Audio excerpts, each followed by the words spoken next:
Yes, this is a hard pork rind interview with the dynamic and very talented author, Piper Huguley. Welcome, welcome, welcome. Thank you so much. Thank you for having me. I'm really glad to be with you today. Well, we appreciate you for sharing your time, space, and energy, so we're going to jump right in it. Now, see, I always like to ask about a goal moment, right? And a goal moment is when thought and execution come together. Because a lot of times we're mindful about others, how they pour into themselves, what they do for themselves. But when it comes to us, we either lead in fear or lack, and we don't necessarily move our feet right away. So what was it that made you become an historical fiction author? Well, I was in the classroom with my students, and I asked them questions, even apart from the material that I happen to be teaching, what it is that they like to read. And I also like to ask them, certain aspects of history. And over a couple of years, I began to notice that they were all reading a certain kind of thing, but they were also expressing some a lack of knowledge about history, which I thought was interesting because, as you probably know, at HBCUs, there does tend to be more of an emphasis on the history of the institution. So, for instance, I was at Spelman at the time. If you stop any Spelmanite on campus, they'll run it down to you about what the institution, how it was founded, and all this other kind of stuff. But everything around that history, I was finding this fog, like that they didn't know. So I was thinking to myself, if I could write something that would convey this history, that would be entertaining for them to read, maybe it would help with that knowledge and give them something a little different to read. Maybe not as spicy, but something, to let them know what people their age were doing in historical time. So that's how it came together for me in terms of that. I love it.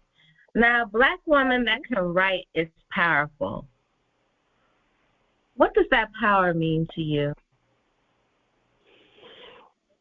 Well, like what I'm saying in terms of bring across the feelings and emotions of a Black woman in another time. I guess it to sort of allow present-day people to know we've struggled before, we've had hard times before, and we have triumphed before. So for me, it is a very important reminder of our strength and resilience. I think a lot of people focus way too much on the shame of it. But my intent writing historically has been to keep the focus off of what they did to us and move it to what we did to survive that oppression. That's what it means to me. That's good. Mm-hmm. Now, what do you admire the most about your pen? I think it is that. It is like this, it is a thing that I have in terms of being able to bring back the past in a way that people can connect. I just, for some reason, whatever it is, I'm particularly good at old ladies. So that, I think, they're the keepers of the knowledge, so that probably has something to do with it. And by that, I mean elders in their 70s and stuff. I'm getting up towards that, but I'm not there yet.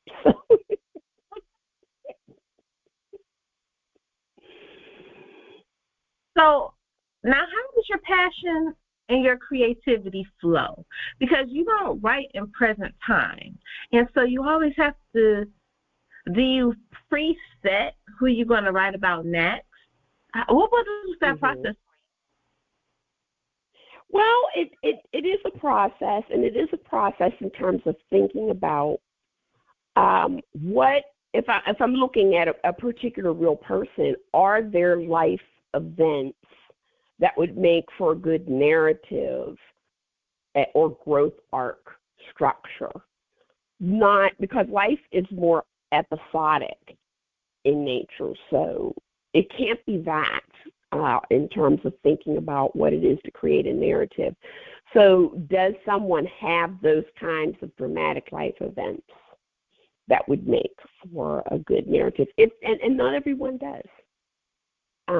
So if they don't have it, then I'm not inclined to write about that particular person, but want to, do something else instead of what some other historical fiction authors do, which is just create some stuff.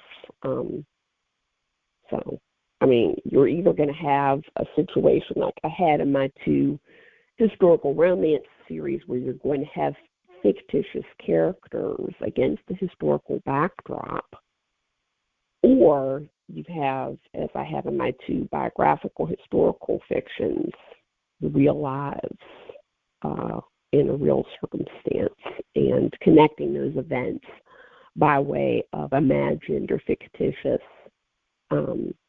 events or discussions or dialogue. There's not really, for me at least, there's not really a gray area. There have been, like I said, HF authors who have done that, and it's kind of an unfortunate result. To say that. Putting fictitious events in the life of a real person, for example. And what kind of research do you undertake to ensure historical accuracy when you're writing? Are there specific resources that you use or archives that you go to, particularly when you are in writing mode? Yes, there are particular ones that I do take a look at. I have memberships in several kind of online places where I can go ahead and look up things in terms of that. But I also am really careful to not, if I'm writing historically, not write outside of my expertise in terms of my time period. I sort of have been sort of immersed in that, and I'm not looking to go or write outside of that time period. So that will require a whole level of something else for me to do that. So, But one of the things that, always has to be thought of in terms of writing about Black women in this time period, from what people call from Civil War to Civil Rights, is that because of racism, the records don't exist in the same way for Black women as they do for others. So there is a certain kind of awareness there also of having to know what's available and what's not available for that time period.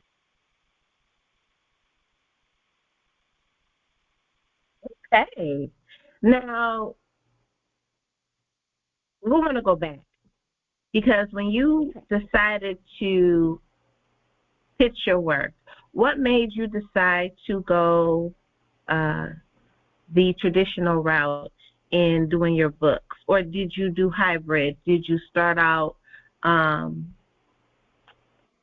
then switch over to the traditional route of being signed? What made you take the direction you were in publishing? Yeah, that's how it went. I couldn't get anyone traditional to look at my work, or I couldn't get an agent, what I call agent poison, for years. I had I had an opportunity once where I was pitching to an agent, and she was handing out her cards to people, and I started talking about my historical idea, and she took her cards and put them in her purse and just started moving away from me. So I was like, okay, so we've come to that, have we? I couldn't get any attention in terms of what I was trying to do, because my initial thought was, oh, there aren't a lot of people doing this, writing about Black people from Civil War to civil rights outside of the legendary Beverly Jenkins. So my thought was, well, maybe they just, haven't had people, want to do it. But come to find out that the thought had been, and I had heard this from other writer friends of mine who had pitched historical books, that their thought was, well, Beverly Jenkins exists, and that's all they needed. So then when I heard more and more of those no's, I just published independently my vision of what I was trying to do, which, as I tried to make clear initially to some of Miss Bev's most ardent fans, is like not what she does. We have many more historical fictions and circumstances that, and she knows that, in terms of what it is that we do. Her historicals are very, very spicy.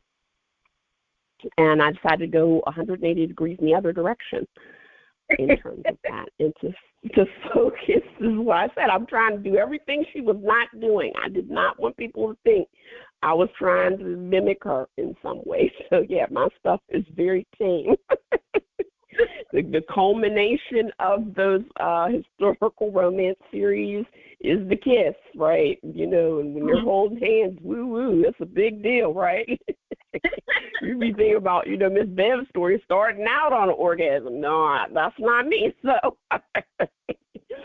but more importantly for me, in terms of the two series, Home to Milford College and Migrations of the Heart, I did purposefully structure them in a way that I wanted to talk about how faith played a role in terms of the ways in which Black people of this time period continued or were able to get through or strive for another day. So all of those things in terms of me centering these Black characters in faith-based stories, not showing sexy, spicy times. We're not doing it, like I said, I'm trying to write these for my students. They're already reading that stuff. That's what they were reading, right? Like, let's give you something else. Show you what the courting process looked like back in the day, right? So, yeah, there was that aspect of it. And then in terms of history, the focus of Milford College had more to do with focusing on the development of HBCUs, and in terms of that history and the role that Black people played in developing these educational institutions. And then for Migrations of the Heart, it had to do with that movement of Black people from the South to the North. Why was it happening, and how it happened for these five sisters in this particular Georgia family, how each one leaves the South and moves to the North. So like I was say, everything I was doing, I was trying to do something different away from all of her great work. And my thought was, okay, yeah, and what seemed to happen was that it did get me attention. It did get people noticing that this history was possible. And it did get me closer and closer over a period of some years, like 5 years we're talking about, to agents, right? Where finally, when I did get one, it was not me querying, but somebody reaching out to me saying, I've seen these books. Like, what kinds of other things, historically speaking, are you all interested in? So that my historical fiction novels were always this, on my side, a 2.0, the thing I was going to move to after doing the historical romance series. That was always in the plan. So, and my hope was that they were going to be traditionally published, because I saw by studying those historical fiction markets that they were already publishing these kinds of books that were about doing what I call a literary excavation of historical women who had not been represented. All at that point, historical white women, right, who did not have stories or representation because they had been erased from history. That was always the goal. Mm-hmm. And then in writing, what challenges did you face about these historical periods, and how did you overcome them? Well, I think what a lot of people think or presume, again, is this, the horror of the time, the way in which people of the past were treated, and not being able to deal with that, or finding that hard to deal with, or hard to recognize or want to read about. And as I said, the way in which I'm seeking to write these stories is to put the positive, or not just positive spin, but to highlight the resilience and the strength of these characters as they faced that horrific treatment.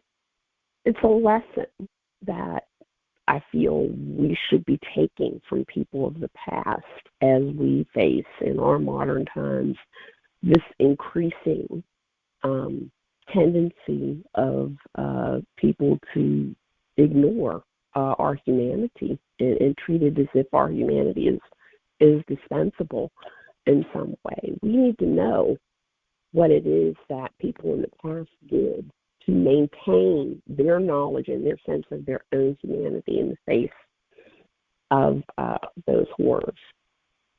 My thought.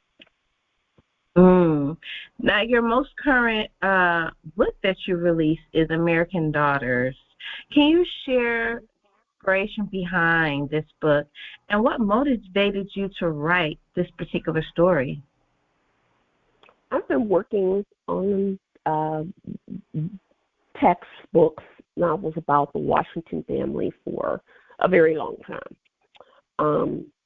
So Portia's story was just part of that, sort of what I envisioned as a series of historical fiction novels about the Booker T. Washington family. So Portia's story is part of that. The thing about traditional publishing that is a reality is that it's a business. And in order to sell something, you have to sell something to them that they feel they can market and sell. So in talking about Portia's story, her as a classical musician who went to college in New England, who studied in Germany, who did some very extraordinary things for a young black woman at the turn of the early 20th century, the early 1900s. It's a fascinating story. It also is her example is also a story that more firmly allows for better understanding of Booker T. Washington's overall philosophy. So many of us seem to think the simplistic view that he only wanted black folks to be menial labor, and that's not true. That's a very simplistic way of understanding him and his thoughts. And one of the ways in which, the proof, the evidence that that's not true is what he allowed his eldest and only daughter to do, which was this very, almost like I call this princess way in which she had been brought up. She went through the program at Tuskegee, but after that, he didn't say like, well, you're able to get married now, so we'll just find you somebody here, or you stay at home. No, he permitted her to continue her study. In terms of sending her to college, where she was the first Black woman to graduate from that college with her BA, and then beyond that, to develop and hone her musical talent in Germany. Whereas the study of classical music was seen in her time, and certainly even in my father's time, as someone who came later, but as a classical musician, just to say that this is an attitude that existed for a long time, it's sort of a wasteful thing to do, not very practical to do. But he permitted his daughter to do that. He wanted her to do that. He encouraged her and paid for that. Which I said, this is a very fascinating story in terms of that. But I knew that it would be a hard sell to traditional publishing if there wasn't some kind of narrative spin or thread by which that they could sell this story. So when I discovered that she and Alice Roosevelt Longworth had a lifelong friendship that lasted upwards of almost 8 decades across the 20th century, I said, now that's the way I can sell it.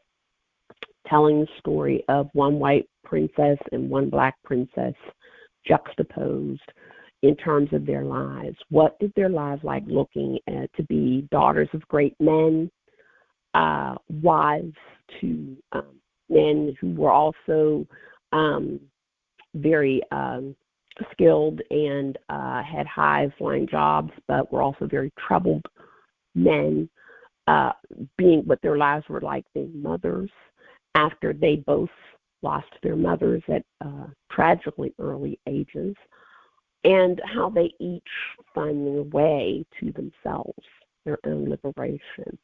So that's how I got the idea of juxtaposing or putting together Portia's story and Alice's story and telling in American Daughters this tale of what it is, the life of one white woman who's very privileged and one Black woman who, because of who her father is also very privileged, but still faces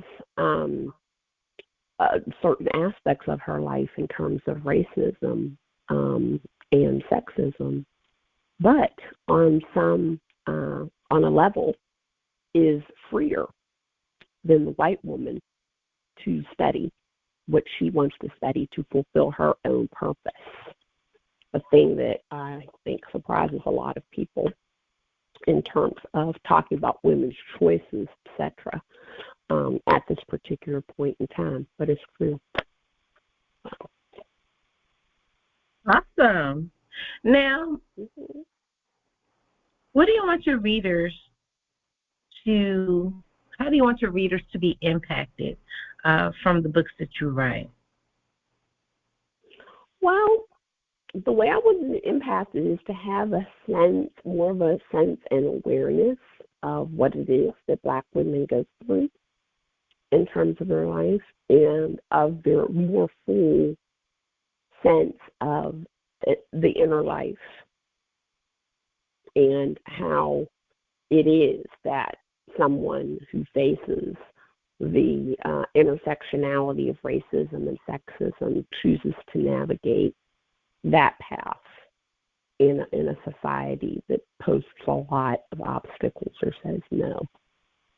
A lot of the time, that's my hope. Okay.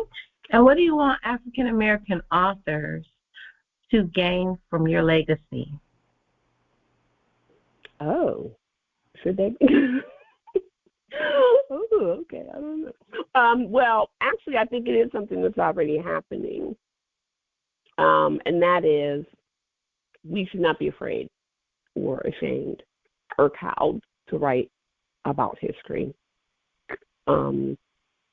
I think it's probably completely coincidental and all this other kind of stuff, but more people got on the bandwagon you know. And I think that's a good thing. That's where we should be. That's where we should be increasing our numbers in terms of writing about our history in the way, like I said, that places the focus on us. And that's what my hope, is. Now, what are your thoughts about the current landscape of historical fiction? Do you see any trends or changes in how African American history is being portrayed in books? Well, yes, as of say 5 years ago, you had less than 2 handfuls of these kinds of books, and now you have more numbers. You have upwards of, say, 20-ish titles, 25-ish titles of these biographical historical fiction books that now exist. The threat, though, that looms is that somehow there's a thought that maybe that's enough, and that's not true. So if there's a trend that is currently happening, it's the possibility that over 2025 and 2026 we may see less or fewer of these titles. And my hope is that by lifting up others and talking about others or whatever, that we get more, most particularly Black people, to read by and talk about this history, again, not removing any kind of association of shame or embarrassment about our ancestors. We should be proud of them and what it is that they managed to do so that we could be here. Absolutely. Now, what is your advice to aspiring authors or authors that are currently writing historical fiction, especially those that want to highlight underrepresented histories? People should be doing more reading, more research in terms of that. It is, how should I put it? It is quite an undertaking to do the research and the reading in terms of this history, but I think the only way to go about it and to be credible about it is to be someone who is thoroughly informed of what that is, and not putting in, which historical fiction overall, not just Black historical fiction, but historical fiction overall gets accused of trying to impose a 21st century sensibility into the past, but not doing that kind of thing, but really doing the research and putting forward the things out there, the good, the bad, and the ugly of that time period. And it's important to know about and to convey that in potential stories. So that would be my advice, is to make sure that you're thoroughly grounded and knowledgeable in terms of reading what's out there. Now, speaking of reading, because they always say a great writer is a great reader, who are some of your favorite authors or books that have influenced your writing? Yeah, and that's and people who say that, like, is true.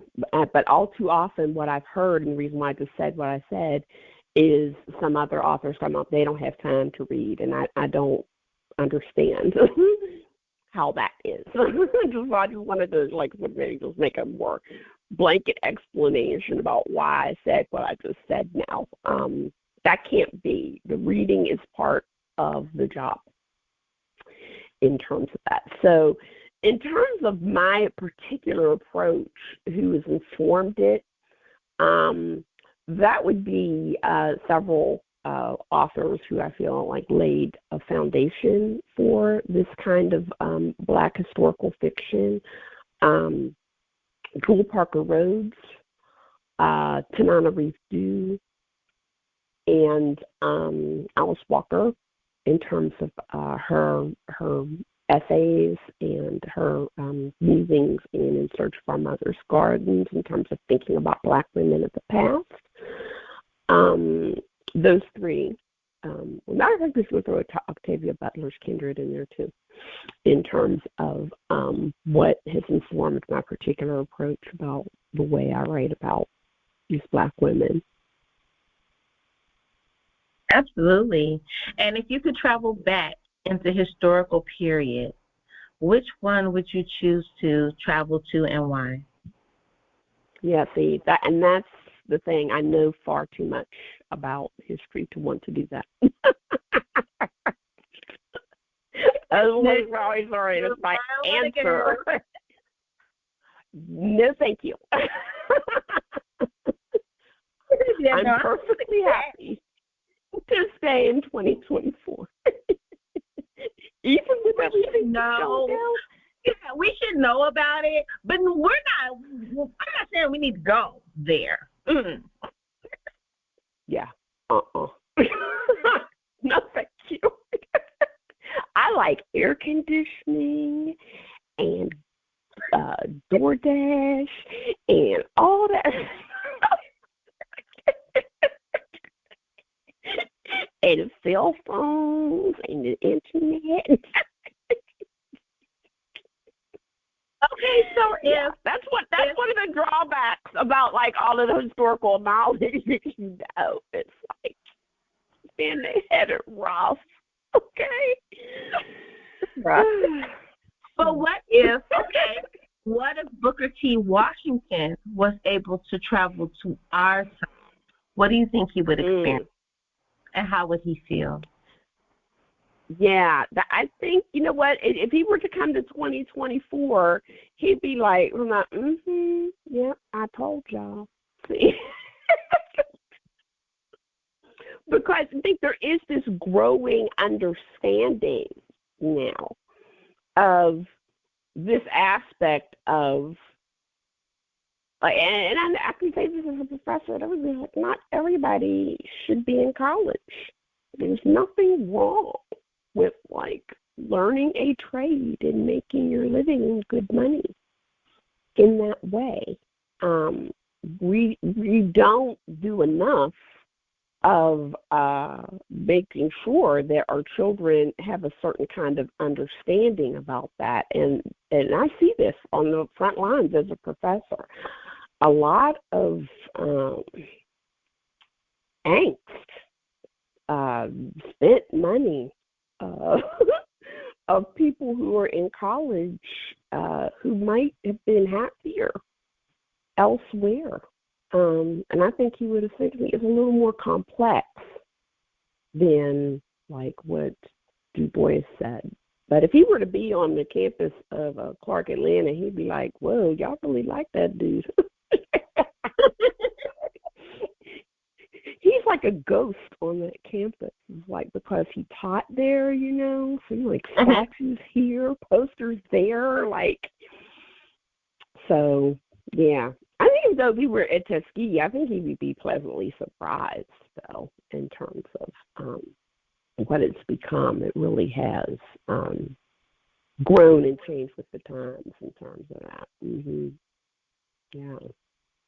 Now, there has been a lot of historic classics of Black authors, books that have been banned recently. What is your thoughts on the book ban that's going on? The book ban, my thoughts about that are these are the same people who leave their children in their rooms with their computers and phones and whatnot, but they're going to be out here banning books. So, okay. It's pretty ridiculous, and I think it's part of this ongoing movement to shut down knowledge of this history that we should know more about but don't. and or the perspectives of other people and connecting with other people. And this is what books do. It allows for people to develop empathy and connection with the humanity of other people who don't look like them or who aren't like them in some way. So the book banning is all about stopping that from happening. And that needs to be stopped, in my opinion. Because that's crazy. It is. It's completely crazy, but that's what it's all about. And like I said, in the meantime, their children is off doing whatever. Oh, okay. Yeah. So it's you being this parent worrying about banning these books is not at all about the aspect. It's about this stopping their children from developing empathy for people who look different or appear different. Now, switch gears a little bit, because you are a professor. So as a professor, what is the most difficult aspect of teaching today? The fact that our children are in both, and one of the thing that has spurred me to start this in the first place, in a reading crisis and a historical crisis. They're not, for whatever reason is happening. People blame technology and, people being too used to looking at screens from a young age instead of a book or whatever. And it's interesting because when students do talk about their reading, they prefer physical books, which I think is very interesting in terms of that. But they aren't doing enough reading early on, which is very crucial in terms of developing their skills as potential critical thinkers, readers, and writers. And in terms of history, where all of this, ever since I talk about the history wars, people talking about and wanting to include other historical perspectives that had not been included in the curriculum. Students are coming to college not knowing that Abraham Lincoln was assassinated. This is something I actually faced in my classroom. For instance, what a lot of people would interpret as basic historical knowledge not coming in some way. We're in a crisis. And to me, historical fiction is something that can help with that, if it's permitted to. Absolutely. So one more question, because I've read your books and I love them. Thank you. When we gonna see them on the big screen? Like, I need Hallmark. Dear Hallmark, are you listening, Hallmark? Let me knock on their door. Piper needs to be on TV with her book. Like, what are y'all doing about that? What do y'all got going on over there that y'all are not making this happen? When are we gonna see your books on the screen? Well, let's just say that within the next month, you might be seeing something reported that means your wish will be granted. In the next month, right? Yes. So, like, watch my Facebook page. Okay. You might be seeing something announced there. Even I posted yesterday talking about me celebrate. I don't know how to celebrate, like when things are happening. I say my upcoming good news. So, can't say right now what specifically it is and which entity it is, but let's just say that has been in the works for some time, and pretty soon there will be an announcement. Well, I'm excited for you, and I don't even know which one it is, but it's all going to be good. Listen, because that sweet tea, I don't know, the way you got food and romance and family and you got it all wrapped up, I don't know if that's the greedy person in me, but that sweet tea was everything. Oh, I'm so glad you enjoyed it. Thank you so much for saying that. That's awesome. Because I love the way you strategically craft your characters. You build them in a way that they literally jump out of the pages. Even when you think of Anne Lowe's story, like you design your characters and they literally jump out and have a whole moment in front of their readers. I love it. Yeah, thank you very much. That is important to me. As somebody asked me this question yesterday in terms of what comes first. It is character that comes first for me, and it's very important to me. If it's whether it's a real person like Anne Lowe, or if it's a fictitious person like Althea, to work through their psychological makeup, the things that worry them, concern them, their background, all that other kind of stuff. Even whether it's part of the story or not, that's all very crucial. Like you're saying, planning for me in terms of thinking about characters. So I'm glad that you enjoy it, and I'm glad that it's working for you. I love it. Now, I appreciate you. I always tell you this because you always support me. So I thank you for sharing your time, space, and energy.